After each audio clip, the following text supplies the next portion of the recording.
Hello everyone. I am doctor Jeevesh Yadav. तो आज जो है अपन IUGK का 66 जो लेक्चर है वो अपन देखने वाले हैं। तो लास्ट क्लास में हमने जो देखा था अपन जो है जो सेंट्रल लेवल के जो संस्थान हैं, ठीक है, वो अपन देख रहे थे। तो उसी को ही अपन इस क्लास में कंटिन्यू करेंगे, ठीक है। तो ज़्यादा टाइम न गंवाते हुए सीधा अपन टॉपिक के ऊपर आते हैं। तो आज की जो क्लास है उसमें अपन बात करेंगे जो जामनगर है, IPGT जो जामनगर है, ठीक है, उसके बारे में थोड़ा सा डिटेलिंग वगैरह देखेंगे। तो आयुर्वेद स्नातकोत्तर शिक्षण एवं आयुर्वेद जो आपका अनुसंधान केंद्र है Jamnagar, IPGT Arya Gujarat Ayurveda university Jamnagar, institute for post graduation teaching and research इन आयुर्वेदा, जो क्या है आपका देश की चिकित्सा पद्धति के अनुसंधान के लिए एवं आयुर्वेद को विकसित और प्रगतिशील बनाने के लिए जामनगर के राजमहल भवन धन्वंतरी मंदिर में केंद्रीय आयुर्वेदीय अनुसंधान संस्थान की स्थापना सन 1953 में यानी कि 1953 में भारत सरकार ने की थी। तो ये चीज़ को याद रखना, कब स्थापित हुआ था आपका IPGT जामनगर, तो मेनली आपका 1953 में मेनली ये जो है स्थापित हुआ था, 1953। इसके बाद इसके पश्चात जामनगर ने भारत में या इसके पश्चात जो है जामनगर में ही भारत का प्रथम आयुर्वेदीय स्नातकोत्तर प्रशिक्षण केंद्र यानी कि PGTCA सन 1956 में खोला, ठीक है। तो 1956 में ये जो है आपका स्नातकोत्तर जो प्रशिक्षण केंद्र है वो मिली खोला गया तथा आयुष मंत्रालय ने इस संस्थान को सर्वश्रेष्ठ श्रेणी में रखा है, ठीक है। तो ये चीज़ को भी आपको याद रखना है। देन बात करें सर्वश्रेष्ठ श्रेणी में रखा है, इसका प्रबंधन गुजरात आयुर्वेद विश्वविद्यालय द्वारा किया जाता है तथा यह संस्थान भारत सरकार द्वारा पूर्णतः वित्त पोषित है। आयुर्वेद के क्षेत्र में अनुसंधान यानी कि शोधन एवं मौजूदा जो चुनौती है उसका सामना कर इसे प्रासंगिक बनाने के लिए जामनगर में स्थित आयुर्वेद संस्थानों को राष्ट्रीय महत्व के संस्थान का दर्जा देने के लिए राज्यसभा में आयुर्वेद शिक्षण में एवं अनुसंधान संस्थान विधेयक 2020 को चर्चा के बाद में यहाँ पे आपका बोला गया ध्वनिगीत से पारित करके लोकसभा में यह विधेयक पहले ही पारित हो चुका था। फिर बोला गया आयुर्वेद को विकसित एवं प्रचलित करने के लिए इस विश्वविद्यालय ने विदेशी संस्थान जैसे कि आपका बात कर सकते हैं Japan, Argentina, Germany, Netherland, Israel, दक्षिण Korea, France, Canada, Brazil, Indonesia, UAE इत्यादि देशों के साथ में समझौता करके ज्ञापन किया तथा WHO के सहयोगी केंद्र के रूप में पारंपरिक औषधियों के लिए इस संस्थान को क्या करना चाहिए, मतलब जो है इस संस्थान को नियमित किया गया, ठीक है। तो जो आपके WHO ने जो WHO के सहयोग के लिए सहयोगी जो केंद्र है उसके रूप में पारंपरिक जो औषधियाँ हैं उसके लिए इस संस्थान को नियमित किया गया तथा आयुर्वेद सिद्धि एवं यूनानी औषधियों की गुणवत्ता का नाम जो आपका मानकीकरण है, ठीक है, जो आपका आयुर्वेद की जो सिद्ध एवं यूनानी की जो औषधि हैं उनकी गुणवत्ता का मानकीकरण करने तथा इन औषधियों के विपरीत प्रभाव का अध्ययन करने हेतु इस संस्थान को WHO ने भारत के केंद्रीय कार्यालय के रूप में मान्यता दिया। तो ये चीज़ को भी याद रखना, केंद्रीय कार्यालय के रूप में मान्यता दिया तथा जो राष्ट्रीय स्तर पर 8 क्षेत्रीय स्तर तथा 30 संस्थानिक स्तर के केंद्रों के सहयोग से त्रिस्तरीय रूप में कार्यान्वित है। तो ये चीज़ भी यहाँ पे बताया गया है। WHO द्वारा इस संस्थान को भारत के राष्ट्रीय कार्यालय के रूप में आयुर्वेद संस्थान एवं आयुर्वेद संधान की रूपरेखा निर्धारित करने के लिए या फिर निर्धारित करने हेतु इसे क्या है चिन्हित किया गया है। वर्तमान में इस संस्थान द्वारा निम्नलिखित पाठ्यक्रम संचालित हैं। कौन से आपके पाठ्यक्रम संचालित हैं सभी लोगों को आपको पता है। MS MD यहाँ पे मेनली जो है PGs होते हैं, इसमें MD में आयुर्वेद संहिता हो गया, द्रव्य गुण हो गया, रसशास्त्र एवं वैषज्य कल्पना हो गया, काया चिकित्सा, रोग निदान हो गया एवं विकृति विज्ञान, पंचकर्म, कौमार भृत्य हैं। MS में शल्य तंत्र, शलाक्य तंत्र, स्त्री रोग एवं प्रसूति तंत्र, ये मेनली होते हैं। इसके अलावा PhD में जो आयुर्वेद है, ठीक है, उसमें आपका जो आयुर्वेदिक जो मेडिसिनल प्लांट जो आपके प्लांट्स हैं उसमें आपका pharmacy in science, Ayurveda pharmacy science, ये भी यहाँ पे होता है, ये कोर्स यहाँ पे अवेलेबल है। इसके अलावा आपका M.Pharm जो है, ठीक है, आयुर्वेदा में वो अवेलेबल है। MSc जो आपका आयुर्वेदिक मेडिसिन प्लांट्स वो भी अवेलेबल है। जो आपके इंट्रोडक्टरी जो कोर्स हैं इन आयुर्वेदा के वो भी यहाँ पे अवेलेबल हैं। सर्टिफिकेट जो कोर्स हैं फॉर आपका डायटिक्स इन जो आपका डायटिक्स इन आयुर्वेदा, उसके भी पंचकर्म जो थेरेपिस्ट हैं उनके भी कोर्स यहाँ पे अवेलेबल हैं। तो ये यहाँ पे आपका जो है IPGT RA जो आपका जामनगर है उसके बारे में अपन लोगों ने देखा, तो इसको भी थोड़ा याद रखना है क्या क्या चीज़ें हैं। बस मैं एक बेसिक चीज़ों को आप लोगों को बता रहा हूँ, ठीक है। ऐसा नहीं है कि अभी अपन देखो, पहले मैंने जो स्टार्टिंग के जो 3 लेक्चर्स हैं उसमें मैंने ये चीज़ें बताई हैं जो एग्जाम पॉइंट ऑफ व्यू से आते ही आते हैं। अभी की जो 2-3 लेक्चर्स हैं, जैसे कि प्रीवियस 2 लेक्चर हैं, ये अभी आपके जो लेक्चर है, ठीक है, यानी मान के चलो जो 4 लेक्चर्स होने वाले, 4 या 5 लेक्चर्स, उसमें मैं आप लोग को एक बेसिक आइडिया या फिर बेसिक जो चीज़ें हैं, ठीक है, एकदम आधार स्तंभ क्या से क्या चीज़ हुआ, वो सभी चीज़ों को आप लोग को बता रहा हूँ, ठीक है। तो वो चीज़ों को अभी आप थोड़ा सा याद रखो। एक लेक्चर भी अगर आप सुन रहे हो, ठीक है, देख रहे हो, तो उसमें भी आप लोग को चल जाएगा, आपका काम चल जाएगा। मेन चीज़ जो है वो आपका मान के चलो आपका 7th या फिर 8th लेक्चर से, जिसको आपको एकदम रटना है, वो चीज़ आपको स्किप नहीं करना है। ये तो बस एकदम मैं एक मान के चलो आपको आइडिया रहे आपको क्या क्या चीज़ें आ सकती हैं या फिर इनसे भी क्वेश्चंस उठने के चांसेस हैं, वो चीज़ों को मैं यहाँ पे आप लोगों को बता रहा हूँ, ठीक है। तो इसको भी थोड़ा ध्यान रखना। अभी अपन बेसिक चीज़ों को पढ़ रहे हैं जिसको आपको पहले से जानते हो, बहुत सारे बच्चे जानते हैं और बहुत सारे नहीं जानते हैं, तो उनको अगर नहीं जानते हैं तो वो जान सकें, ठीक है। अगर कभी सिली क्वेश्चन अगर आया GK से, तो उसे भी आसानी से आप अटेम्प्ट कर सको। ऐसा ना हो कि भाई इसका तो मेरे को याद था बट मैं भूल गया ये चीज़, ऐसा ना हो। इस वजह से मैं ये चीज़ों को, बेसिक चीज़ों को रिवाइज करा रहा हूँ, ठीक है। फिर बात करते हैं faculty of Ayurveda BHU Varanasi. तो ये थोड़ा सा हिस्ट्री से रिलेटेड ही है, ठीक है। आधार स्तंभ तो थोड़ा हिस्ट्री से ही है, बट GK का ही पार्ट है आपका। तो सन 1916 में यानी कि 1916 में बनारस हिंदू विश्वविद्यालय की जो स्थापना है, जो आपका महान जो आपका पंडित मदन मोहन मालवीय जी ने की था। जी ने मेनली जो है पंडित मदन मोहन मालवीय जी ने किया था, और यह भारत के सर्वश्रेष्ठ एवं अति प्रतिष्ठित विश्वविद्यालय में से एक है। ये आप लोगों को सबको पता है, बहुत लोगों का ड्रीम है, एम है, जैसे कि अय्या हो गया, BHU हो गया, यहाँ जाने का, आपका जामनगर में जाने का, ठीक है। तो ये यहाँ पे बताया गया। इसकी स्थापना सांसदीय कानून BHU एक्ट 1950 के तहत की गई थी। यह विश्वविद्यालय 1300 एकड़ की जो आपका क्षेत्र है, एरिया है, उसमें फैला हुआ है। जिला मिर्ज़ापुर के आपका बरगछा में इस विश्वविद्यालय का एक जो है आपका कैंपस है। बनारस विश्वविद्यालय में आयुर्वेद विभाग की स्थापना कब हुआ था? बनारस विश्वविद्यालय में BHU में आयुर्वेद विभाग की स्थापना, तो ये डेट आप लोग को याद रखना है।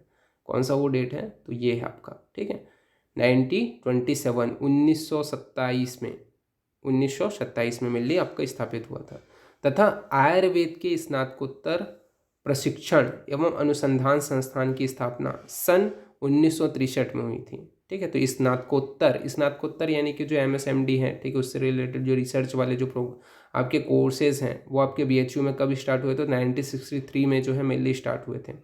यह एक स्वायत्त शासी संस्थान है।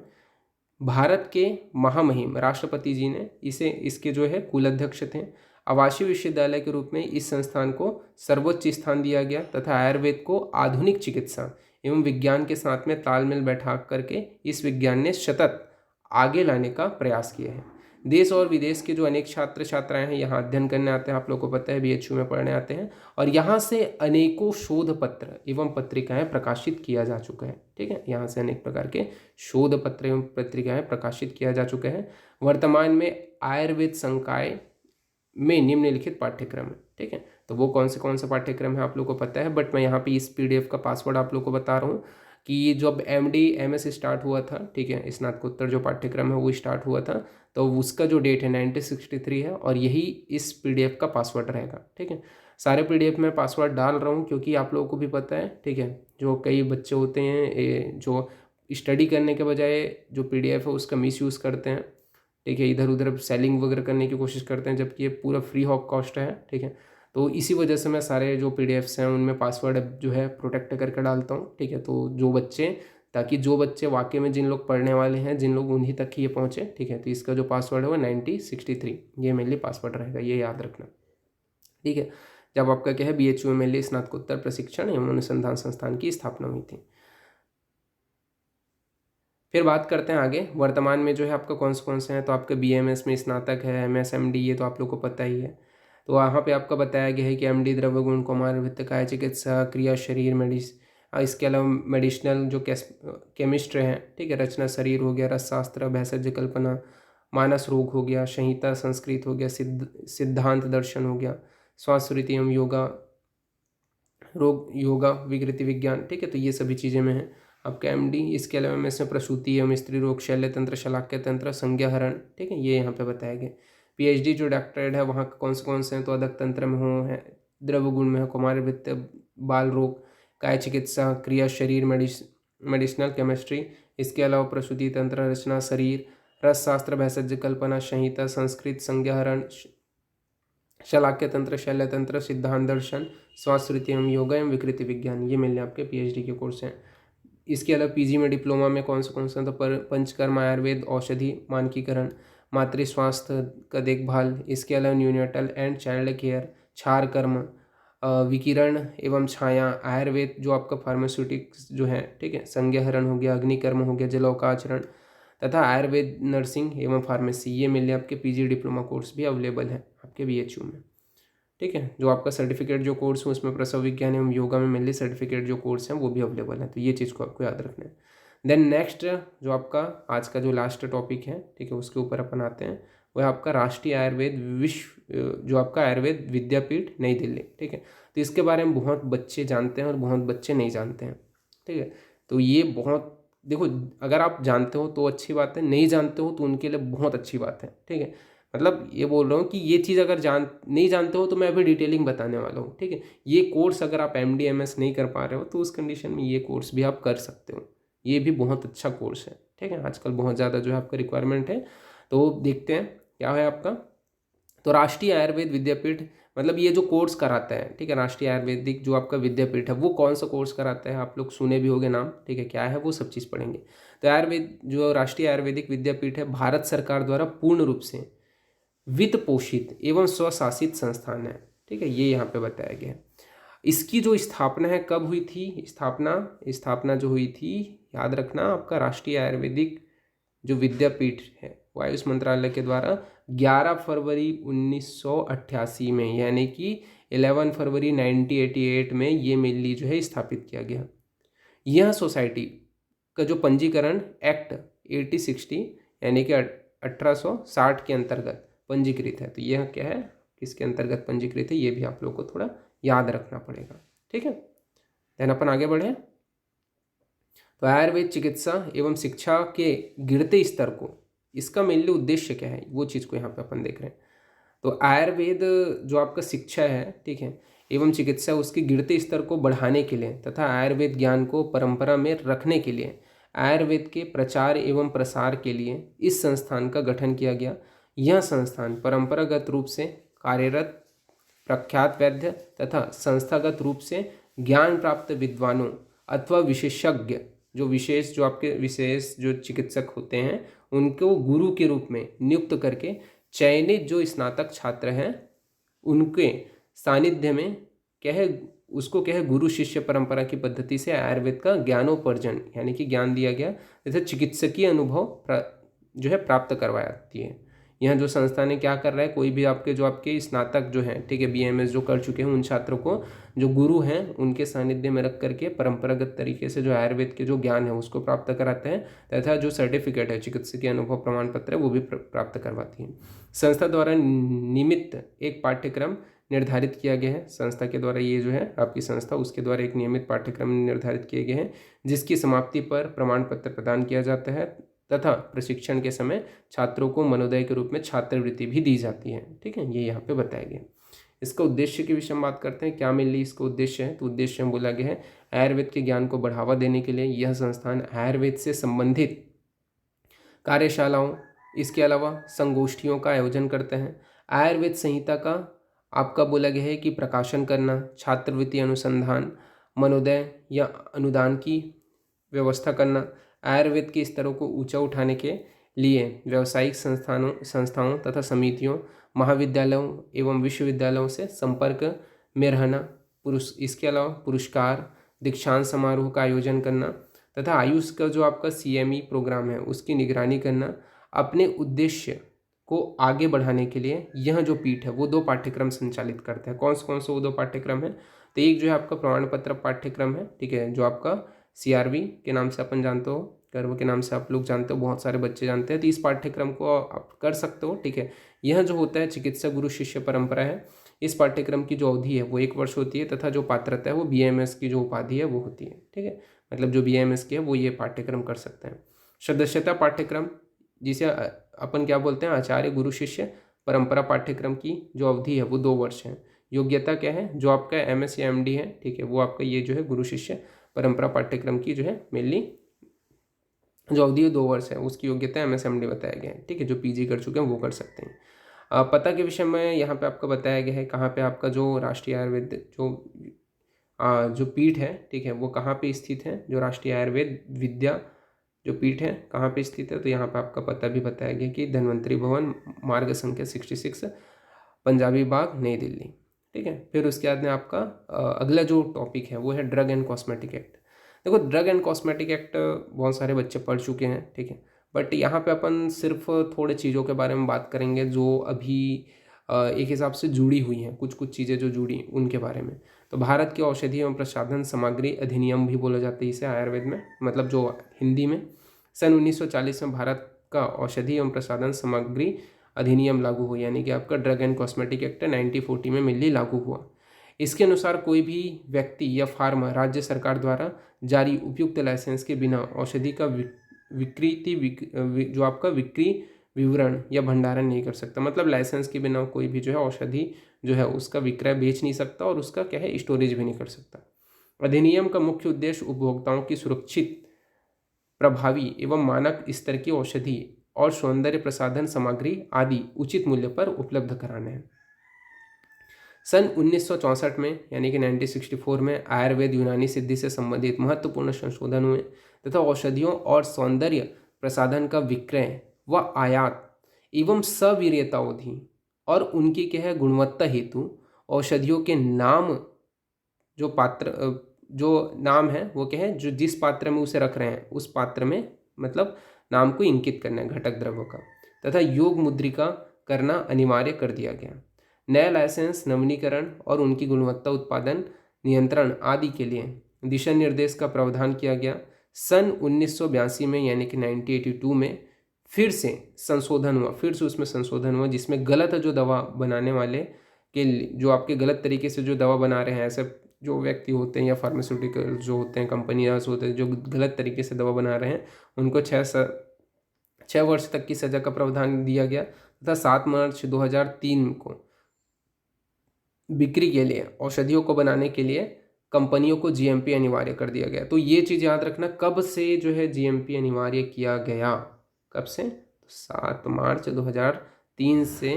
अगर किसी भी अगर कंपनी है उसको क्या है मेडिसिन बना करके बेचना है तो GMP के गुड मैन्युफैक्चरिंग जो प्रोसेस है उसमें जो भी चीज़ें बताई गई हैं उसी के अंडर ही आकर के वो अगर बनाएगा तभी जो है वो औषधि को बेच सकता है, विक्रय कर सकता है। तो 7 मार्च 2003 से मेरे जो है GMP को अनिवार्य कर दिया गया।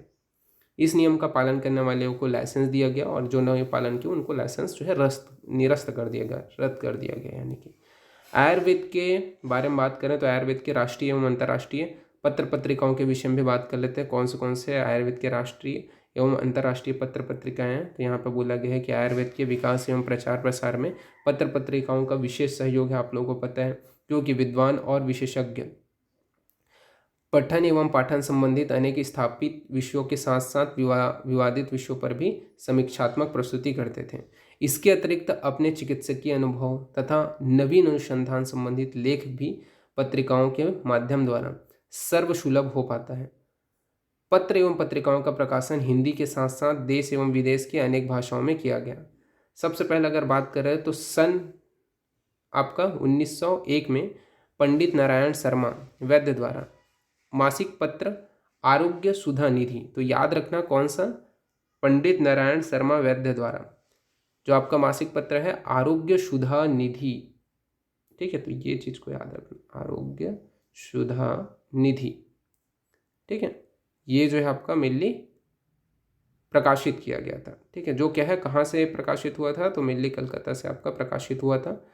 उसी समय जो आपका पंडित मुरलीधर शर्मा द्वारा आरोग्य सुधाकर पत्र का प्रकाशन किया गया था। तो एक आपका आरोग्य शुद्धा निधि जो है किसके द्वारा प्रकाशित हुआ था, तो वो आपका नारायण शर्मा के द्वारा प्रकाशित हुआ था।